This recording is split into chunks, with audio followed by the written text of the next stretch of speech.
explain about the relationship cycle between endometrial hormones and the ovaries. First of all, let us introduce ourselves. My name is Vika Ramadanti and my friends. My name is Sela Francisca Aulia. My name is Sucita Triani. My name is Fiona Amelia Putri. My name is Zulfa Rahma Salsabila. Okay, let's get started. The ovaries and their hormones. The ovaries have two main functions. First, to produce ova, egg cells. Second, to secrete reproductive hormones. Okay, the three main ovarian hormones are: first, estrogen, produced by developing follicles. The function is: first, stimulate growth and thickening of endometrium. Second, develop female secondary sexual characteristic. Third, triggers the LH surge that leads to ovulation. Second, progesterone, produced by the corpus luteum after ovulation. The function is: first, maintain and stabilize the endometrium for possible implementation. Second, prevents uterine contraction during early pregnancy. Third, suppresses FSH and LH to stop a second ovulation. Okay, and the third is inhibits FHA secretion from the pituitary glands, helps regulate the number of developing follicles. Part 2. Hormonal regulation, the hypoaxis, the hypothalamic pituitary ovarian (HPO) axis control the menstrual cycle. 1. The hypothalamus releases gonadotropin releases hormone.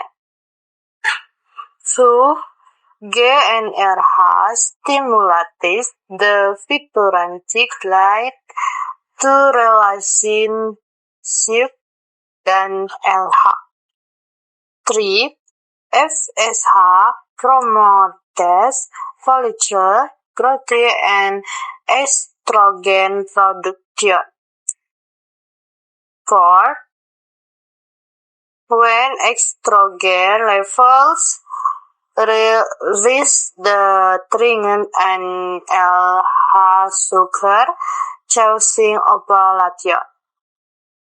Phase after ovulation, the corpus luteum forms and cavities progressively. These deleted blades keep the reproductive system functioning profile. Endometrial phase and hormone activation. The endometrium changes the core the menstrual cycle under the influence of ovarian hormones. 1. Menstrual phase, day 1 to 5. Endocrine and progesterone levels fall. The endometrium breaks down and sheaths. This is menstruation. Follicular phase, day 6 to 40. Estrogen rise and revive the endometrium. The cysts and new blonde follicles grow. Estrogen also suppresses the endocrine to respond to progesterone later. Phase day 15 to 28. After ovulation, progesterone initiates. The endometrium becomes thick, and ready for implantation if fertilization occurs, follicle grows, and menstruation begins again. Okay, next, hormone mechanisms.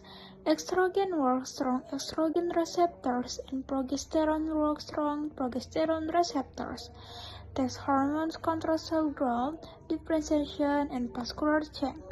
Local signals such as cytokinase and growth factor also help regulate the endometrial environment. When test signals are disturbed, disorders like endometriosis or endometrial hyperplasia can occur. Number 5 is clinical importance. If ovulation doesn't occur, for example in PCOS, estrogen remains high without progesterone. The endometrium keeps thickening, causing irregular bleeding or hyperplasia. In simple words, it's like when ovulation doesn't happen, estrogen stays high and keeps making the uterine lining grow without progesterone to stop it. The lining becomes too thick and starts bleeding irregularly. In fertility treatments, balancing estrogen and progesterone is crucial for successful implantation. Hormonal imbalance or receptor dysfunction can lead to infertility or abnormal endometrial growth. In short, for pregnancy to happen, estrogen and progesterone must be in balance. If the hormones or their receptor don't work properly, the uterine lining won't prepare correctly, causing infertility or abnormal growth. Summary: hormone main function. Estrogen builds and thickens the endometrium, while progesterone matures and maintains it for possible implantation. Inhibin regulates follicular development, and when both estrogen and progesterone levels drop, menstruation occurs. In short, estrogen grows the endometrium, progesterone maintains it, and the fall of both causes menstruation. The last is conclusion. Okay, all, that's the overview of ovarian and endometrial hormones. By understanding how these hormones work together, we can better appreciate the complexity and beauty of the female reproductive system. Okay guys, it's all for the explanation. I hope you guys like our video. Thanks for watching. Wassalamualaikum warahmatullahi wabarakatuh. Bye bye.